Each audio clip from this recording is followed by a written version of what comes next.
You're listening to the REI Marketing Nerds Podcast, the leading resource for real estate investors who want to dominate their market online.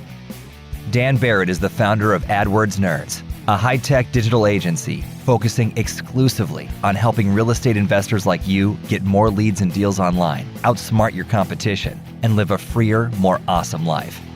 And now, your host, Dan Barrett.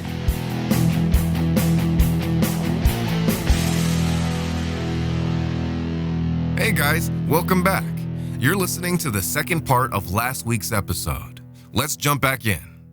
Yeah, so you came into Ballport.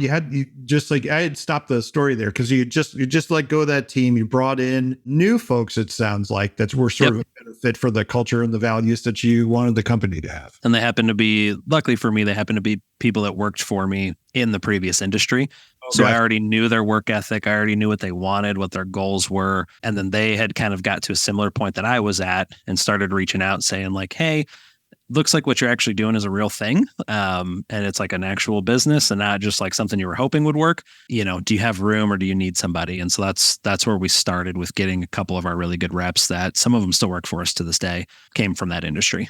That's awesome. So like when you had the team in place, did everything else kind of fall into place after that? Or what was the next big kind of bottleneck that you needed to address in order to grow, right? Because it really strikes me as, like you said, you're not offshoring this to the cheapest possible area, right? Right. You guys are doing this with people who are skilled in what they're doing. They're trained, like you have a lot invested there. And it's a job that is really reliant, I would imagine, on like load management, right? Mm-hmm. Like if you only have 3 reps and you have 4 calls at a time, you're like, I didn't get to that 4th call, right? So like, after you built the team, did it all fall into place, or like what was the next series of bottlenecks you had to work yourself? Yeah, good question. I mean, once we had the team in place, the calling aspect or the answering aspect was going very well. Anyone who's listening to this that was an early adopter of Call Porter, like 2018, 2019, will be able to attest. Like we had maybe a 70% answer rate because it was hard. We're kind of at a point where our business is pretty labor intensive, right? We have, if you look at our P&Ls, labor is a huge majority of that. So we had to get to the point of we could hire enough people to manage the calls and kind of figuring out the pricing. But for us, like the next bottleneck that we found was me, actually. So when you're new as an entrepreneur, you wear a million hats, you do a million different things, and you're going to be a detriment to yourself. So lucky for us, like we had kind of got to like, I don't know, maybe 30, 35 grand a month in revenue. We're positive every single month. I was making more than, $3 grand a month at that point. But we're like, how do we scale past this? How do we get through this? And it was probably when we took our biggest leap of faith ever. And we've still continued to do this. And that was hiring our first coach.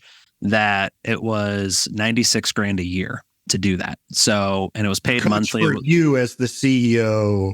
For Ryan and I as business owners in general. So this guy, nothing with real estate, nothing with call centers. It was just business in general.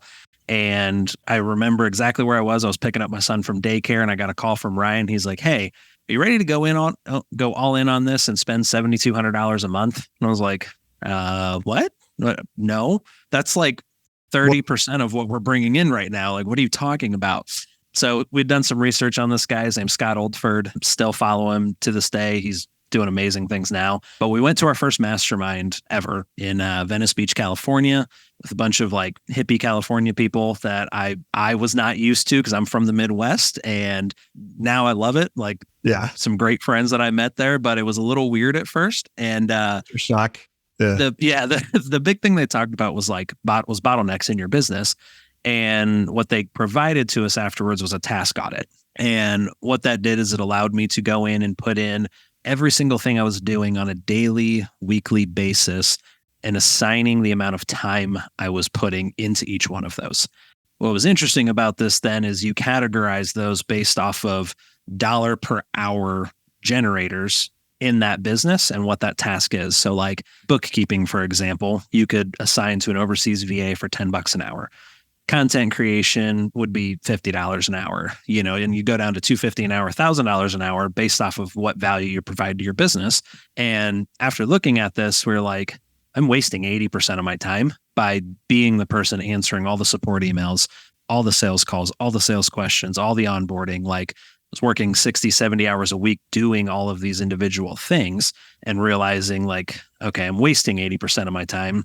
And that's when we started hiring out the most important parts that still needed to be done, but that we could trust someone else to do. So like, I think customer support was the first role that we hired, and it was an internal hire that they were already on the phones. We didn't have a ton of support emails, so they kind of did both, and we gave them a little bit of a pay bump. Second one was sales. That one was mostly commission-based at first, and then we kind of grew from there. And once we kind of made these implementations on here and took 30 hours a week out of my time of doing crap, in like a 6-month period, we went from like 30 grand a month to 90 grand a month in that business by making those changes, because I was the person in the way of everything. Because everything stopped with me. So if I was sick, if I was on vacation, which I don't think we really took back then, but like if there was anything that was going on, it was always waiting on me. So getting out of those roles as a solopreneur and actually hiring people to start managing and growing those parts was a huge part. And then also our ads started working at that point too, because that was another aspect that we learned too. Let me ask you about training, because it seems like a good pivot moment to talk about this. You guys, it's interesting. Like we talked already. You talked about load management. There's certain like technical element of what you're doing, right? Managing a certain amount of incoming calls, understanding how you got to staff, right? So in some ways, you're a staffing company, but in a lot of ways, you're really a training company, right? Because your whole pitch and the thing that makes Call Porter so great, I think the reason you guys compete so well against other, whatever call centers or whatever, is the fact that the people you're bringing in know their stuff on real estate. They are not just good on the phone, they are good at the industry they are serving. Right. And one of the challenges I have in my business is that, so my business is digital marketing. We've got a technical base that people usually have if I'm bringing them in, right, to doing some filtering up front. But what I struggle with a lot of times is they get into situations and I'm like, well, there's no way to make an SOP for every possible situation you're ever going to run into. And so at some point, it's like, you got to think on your feet. And one of the things I struggle with is like, how do I get people to really think on their feet? Because they'll often make decisions that are like very odd to me. And I just kind of realized over time, like, well, it's my business and I feel free to make a lot of decisions and have a lot of leeway. And I'm used to thinking through things a certain way. And other people don't necessarily feel that. So walk me through how you guys train people, because you must have a really world-class training process. You're just, the bottom line of your business is staffing people with a certain amount of background knowledge. So how do you guys think through that problem, or what does your process look like for that? Yeah, that's a great question. There's a lot to unpack there. From the training aspect, because the interesting thing for us too is we've always been virtual. So like our team is 100% virtual, always has been. It was great during COVID because we didn't have to change a thing. Like everyone works from home, they have their office, and that's what they do. So for us, the training kind of starts on a foundation level of just like, because I'll be honest, most of the people when they come in, they have very little real estate knowledge from the beginning. Mostly what we're looking for is call center experience, because you have to have a certain amount of thick skin to work in a call center and be able to not take like angry people personally, things like that. So that's kind of like our biggest thing that we're looking for is like, where have you worked and what have you dealt with already? Because real estate's not as bad as other industries I've been in. I was a debt collector as well for a year. So like there's way worse calls to take for sure. But making sure that, you can roll with the punches and keep going is a big part of it. But once they get in, we kind of start foundationally of like, what are the terms in real estate? What's a wholesale? What's a flip? What is a buy and hold? What are some of the metrics and numbers people look at? And what we do now is there's typically like 10 days to 2 weeks worth of training. And that's a mixture of Zoom calls, documents, recorded Loom videos, things like that they're going through. And what we do after that is we do continuous training with them for the entire time they're with us. So we have someone on our team who started with us very early on, who he is like a full-time trainer now. So he'll be on the phones and help out as needed. But his whole goal is setting up calls with each employee every single week for an hour and just going through like, hey, here's a call we listened to. What do you think? Here's something we could have done better. Here's something you did really, really well. Here's some advanced terminology type stuff. But we also do an all hands meeting every single month with our COO, Chris, and our team. And on those, occasionally we'll bring in an actual client of ours to just talk about real estate stuff. So Noah is a guy, Ryan's business partner in Indy, that we bring him in occasionally because he's close to us. We know him and we trust him. And what they kind of do when they come on is they talk about like what a real estate investor looks for when someone is taking their calls, when they're getting a property, when they're taking a call on an inbound lead. What are they looking for? What do they want to know? What's the things that are going to be of value to kind of just keep that in the forefront of their mind? And then they're there for Q&A as well with our team. So we'll do that every month, and then we'll probably bring somebody in like once a quarter to kind of do that. But our goal is to like always keep them around real estate investors, real estate investing, continuing education, things like that. And that goes through multiple different layers of that through those weekly trainings, the monthly trainings, and then the quarterly kind of bringing somebody in, whether if it's myself, Noah, Ryan, somebody else that's in our sphere of people that we trust and know, just to kind of come in and give some additional advice or to help them think about things a little bit differently. So they've got the sort of initial sort of almost like course that they go through. And they've got the weekly check-in calls that are always doing an hour with someone who's critiquing their particular work. Yep. You're doing monthlies and you're doing quarterlies, right? So you have this like multi-layered, gotcha. I think the idea of having someone on staff whose job is that, who like did that job, but is now a full-time trainer is really interesting. I hadn't really thought of that way. I kind of do that work in our company, but I think that's a really powerful idea, right? And even if you're listening to this and you're a real estate investor, right? Even the idea of saying like, well, hey, if you've got like sort of a senior acquisitions person, having them mentor, spend some time with someone who's newer, I think is a really powerful systematic way of making that knowledge transfer happen. Well, let's talk a little bit about Ballpoint because we haven't mentioned it at all. And I know we're coming up on time. I don't want to keep you super long. So Ballpoint Marketing. I'm good. I got time. All right. So ballpointmarketing.com. You're wearing the shirt right now. Actually, if anybody's watching the video, give people a high level overview. We've talked about Call Porter, right? Which is a call center answering all your calls, making sure that they set you up with appointments with your incoming leads. Where does Ballpoint fit into this picture? Yeah. So Ballpoint is where I spend most of my time now at this point. And that is a direct mail marketing service for real estate investors, real estate agents. We also work in a couple other industries as well. It's not widely advertised, but we do some custom stuff for other industries as well. And our whole thing is improving your response rate on direct mail. So if you've been in real estate investing or really any business and you've done traditional printed direct mail, the response rates are horrible. Like 0.1% or less, like very, very minimal. You have to send, I think one of the first people that shocked me with a number was they send out 50,000 pieces of mail a month to get a deal. And I was like, why? Why are you spending so much money to do that? I think it was in Dallas and they were sending like 30-cent postcards. So it's like your cost is still $15,000, to get a deal, which is extremely high. Yeah. But we kind of started Ballpoint to provide a different way to get higher response rates, and that's using handwriting machines to write the letters out with an actual ballpoint pen. And bringing personalization back into marketing, like nowadays, like there's so many ways you can market, and most of them can feel pretty impersonal, from texting, cold calling, direct mail, online ads, like everything in together. A lot of it is automated, which I think is really good and helps businesses grow in a way, but adding that personal touch in is like an extra arm to your business is what's been really important for us. And that we try and be as well-rounded as possible, right? Not putting all our eggs in one basket or in one form of marketing. Like we've got a mixture of things that we're doing. And so Ballpoint Marketing was started again, out of like an internal need to improve our own response rates, or Ryan's own response rates rather, kind of grew from there, where friends were like, hey, let me get in because you're getting really good results.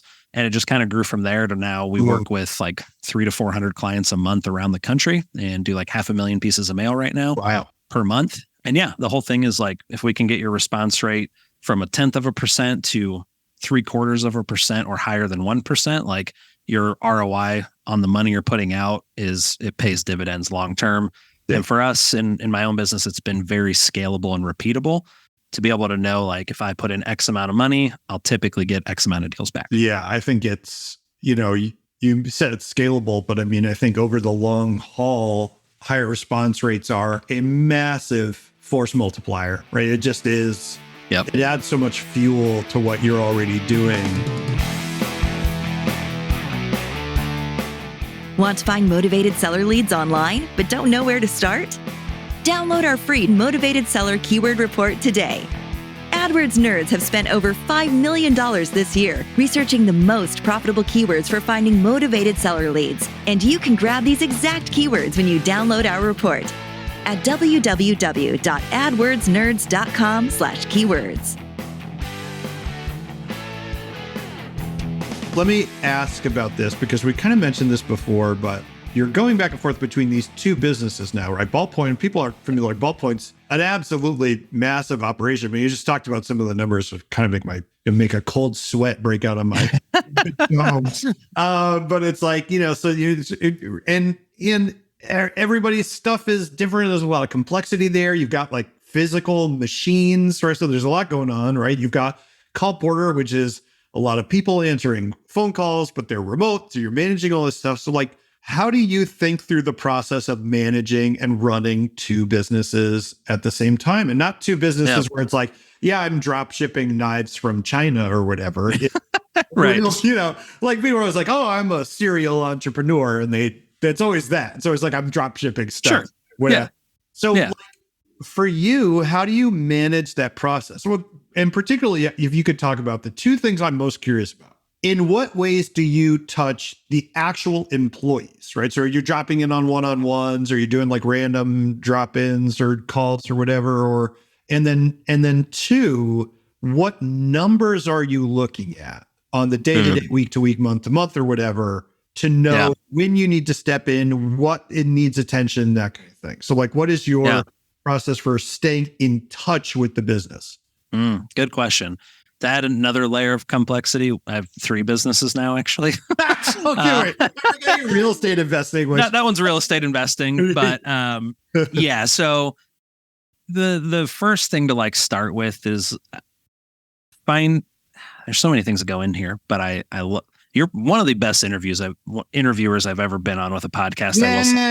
Yeah. I've been on a couple where it's like, well, what about this? What do you do this? What about this? So this is great. I love this. This is awesome. So the mail, how does it work? Yeah. I kid you not. I've been on one just like that. Oh, and how much is postage?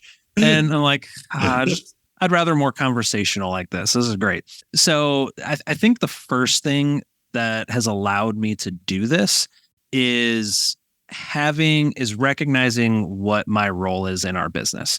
So like Ryan and I are very different people and we see things differently and we operate differently.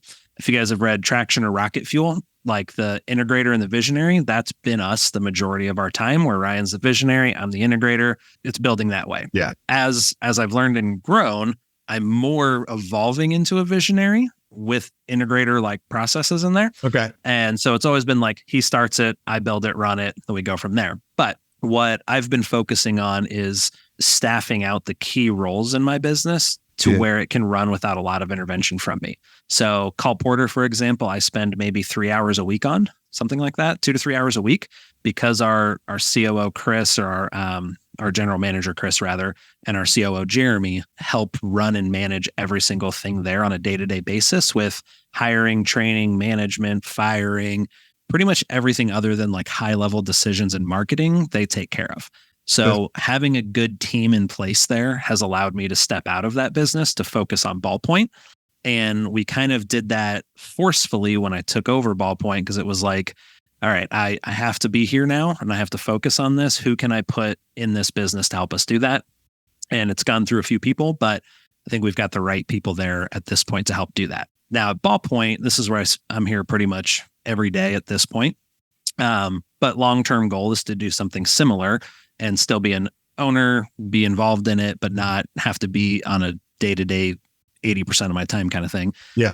And so similar thing, like that'll be long-term goal, is finding and making sure we have the right person who can take over what I do in exchange for maybe me making a little bit less monthly, but quarterly I'd make more based off of disbursements, things like that from that growth in that company. So to answer your question, like with team members, we use Slack a lot across all of our companies. So we're always like posting wins, communicating in Slack, talking to our team. And then those monthly all hands meetings at Call Porter, I try and be on those as much as I can.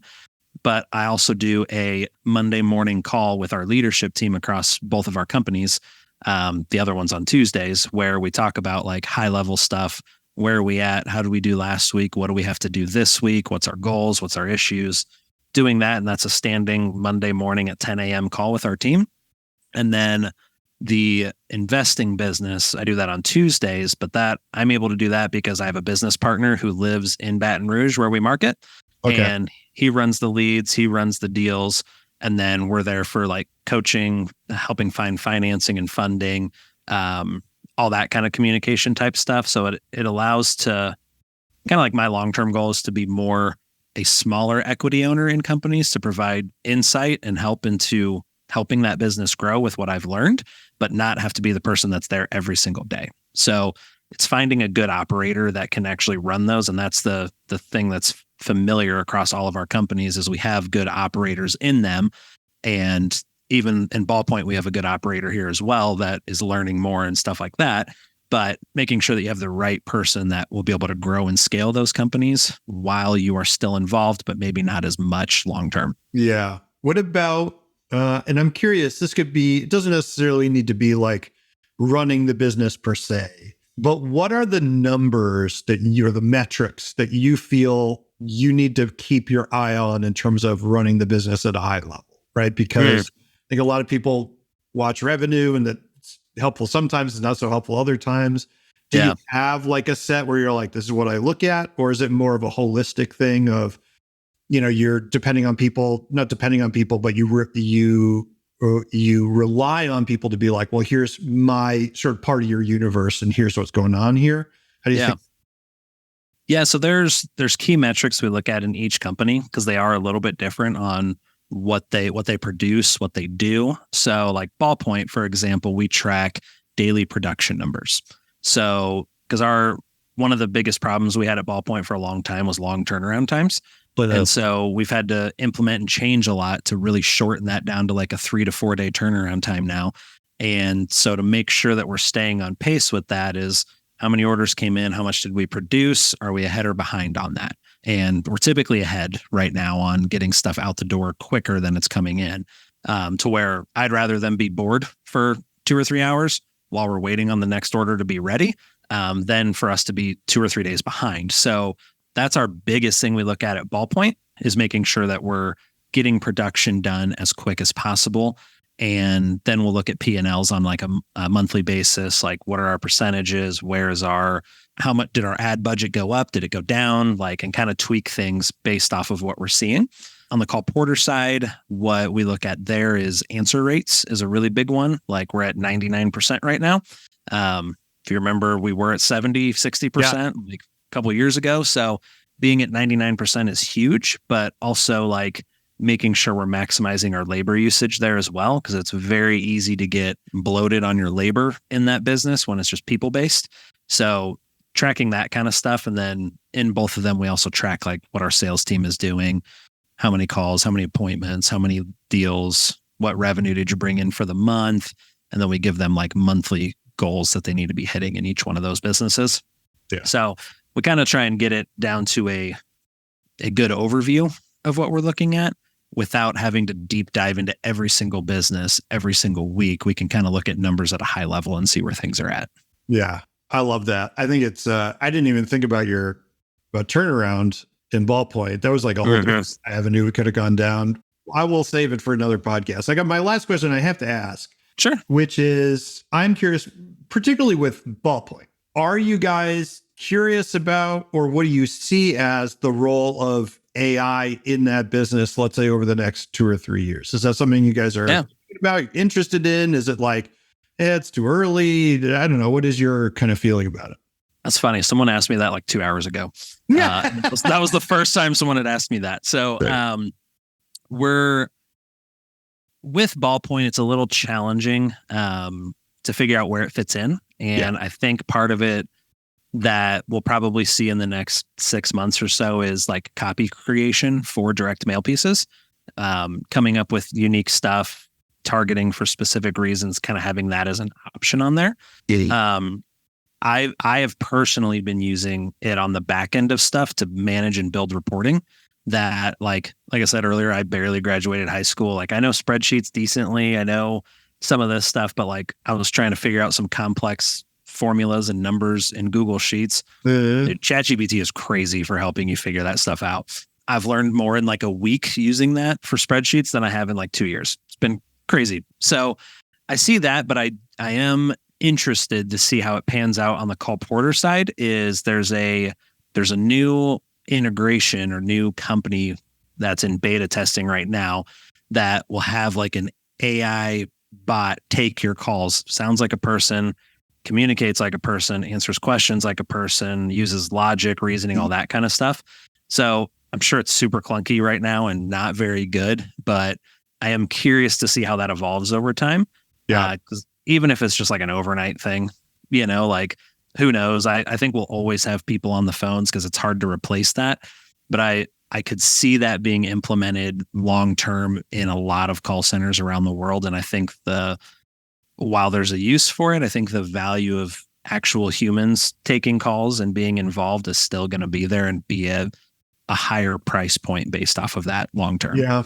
I was thinking it's actually, in a lot of ways, probably good for the core value proposition of Call Porter, right? It's like it's sort of similar. It's in some ways similar to AdWords Nerds in that there's been AI ad managers for a long time, right? And the way we pitch AdWords Nerds is I'm like, we don't do any of that. It's a person. Yeah. I'm like, the computer just doesn't, no matter how smart it is, it doesn't get the context the vast majority of the time, right? Yeah. And it doesn't feel, right? Yes, like exactly.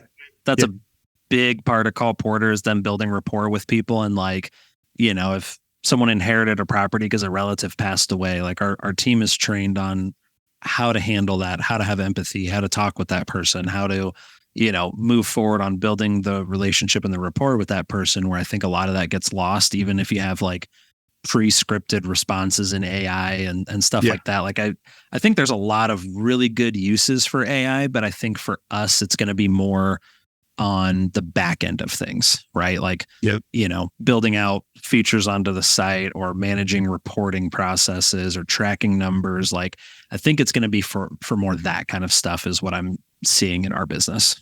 Yeah, I'm with you, man. That's kind of where I landed as well. Well, I don't want to keep you any longer. This has been an incredible interview, and I really appreciate it. This has been great. So, so we talked about this, but if people are listening to this, I got a lot of people come on this show. You guys have heard this show before. We got a lot of people come on. A lot of people, want to tell you about their company or whatever. I don't normally do this, but I'm going to say this. I think Call Porter and Ballpoint Marketing are absolutely two of the leading companies in the field in terms of marketing for REI. I wouldn't say that if I didn't think it was true. I think their service is absolutely fantastic. So if you're listening to this, you want to check it out. It's not like an affiliate link. You're like literally just Google them and find the website. But it's callporter.com, ballpointmarketing.com. Go check them out. They are excellent for both your phone answering and your direct mail marketing needs. Justin Dossey, CEO and co-owner of both those companies. Thank you so much, man. This was, I learned a ton. I'm sure everybody got a ton out of it. And I really, really appreciate your time. So thanks for coming on. Yeah, thanks for having me, man. Like I said, this was one of my favorite ones I've done so far. So appreciate it. It was a good time. All right. And that is it. That's it for our interview this week. If you could leave us a review wherever you found this podcast, I would appreciate it. I read every single one. And I just want to let you know I appreciate you listening to this podcast every week. It really means a lot to me, and I take it very seriously. So thanks again for being here. I'll see you next week. Cheers.